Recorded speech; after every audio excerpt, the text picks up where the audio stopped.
Hello and welcome to today's Magic Words for Parents. I'm going to just make sure that you can hear me. Hopefully you can.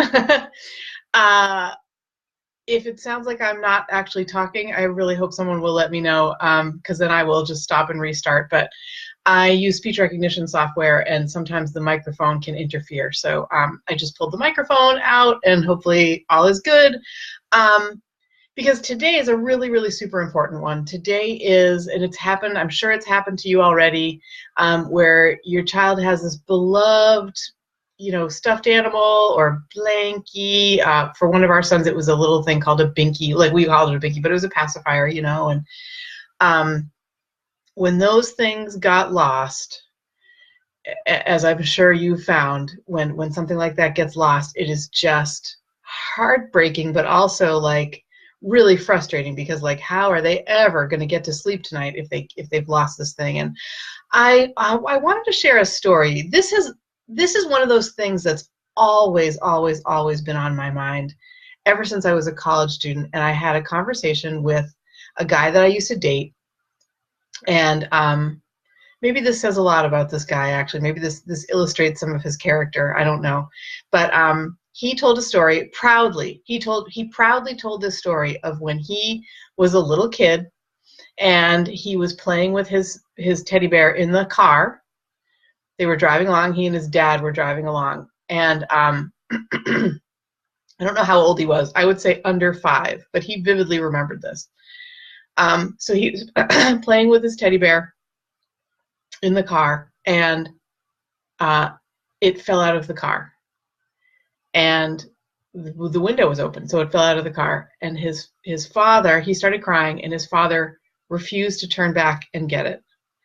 And he, as a grown man, told me that he believed that was a really good thing to do because it taught him to take care of his things. It taught him to like take care of his possessions better.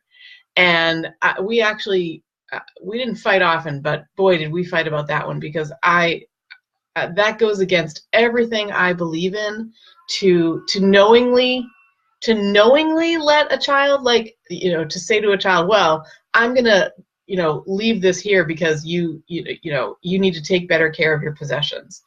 And it just turned my stomach. It still does, even thinking about it now, because it's bad enough, isn't it, when they lose them and we can't get them back. If they get left in a lot of you are on vacation this week, so if they get left in a hotel room or something like that, and there's no way to get that back. If they get left on a flight, like a lot of times our kids want these things when they're in stressful situations, so they'll want them when they're in the car, when they're on a flight, when they're with strange relatives or in a strange place. And it can be just super frustrating, because now they're freaking out and you don't know what to say about it. And I bet you've tried. I can imagine some of the things that you might have tried, right? You could say like, well, it's no big deal. There's another one at home or something like that. And I'm sure that isn't very helpful, because the child is still freaking out, right? They're still feeling this loss. So today's magic words speak directly to that idea, that like, you want something to say that's going to calm the frustration, and I'm going to give you the benefit of the doubt that you would not do what my ex-boyfriend's father did and try to sort of prove a point. If you can get that binky back, or you can get that blanky back, or you can get that Knuffle bunny back, if you've ever read that book, you're going to try and do everything you can, right? This is for when you can't find it and you just don't know what to do, because now your child is freaking out. And so the magic words are simply to say to your child, I'm so sorry. I'm so sorry this happened to you. What we're doing is we're communicating empathy. We're saying we understand. And yes, there will be tears, but it's so much better to say, to just say how sorry you feel for that person, that you're sorry for their loss. It is a big loss to a child. And I would continue. I would go a little bit further. First thing I would say would be, I'm so sorry that this happened. I'm so sorry that you don't have this anymore. And then if you're, depending on how old your child is, you can go one of two ways. You can either say, I'm here for you. I'll stay with you, or I'll give you a hug, or I will do something, special for you, that I'll just be here for you because you need me in your life at this moment. And so that's one thing.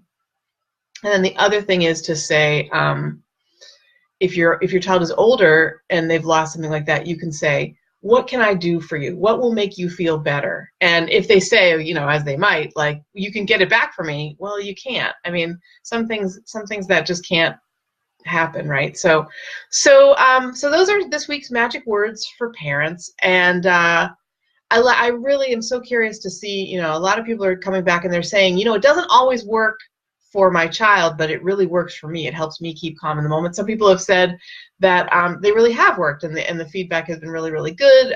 Some of these magic words have been called genius, which I really appreciate that. They work. I mean, the thing is that they really, really work. That's why we can think of them as genius, right? And this one will work for you too. It's building a bond with your child, and it's helping your child know that even though they've lost this thing that's really important to them, you're there for them and you're going to help them through it. That's all we're trying to do. And that's it for today. Okay, so have a really great week. I will be back this coming Monday with another Magic Words for Parents.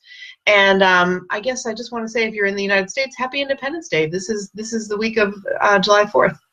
All right, take it easy. We will meet again next week. All right, bye.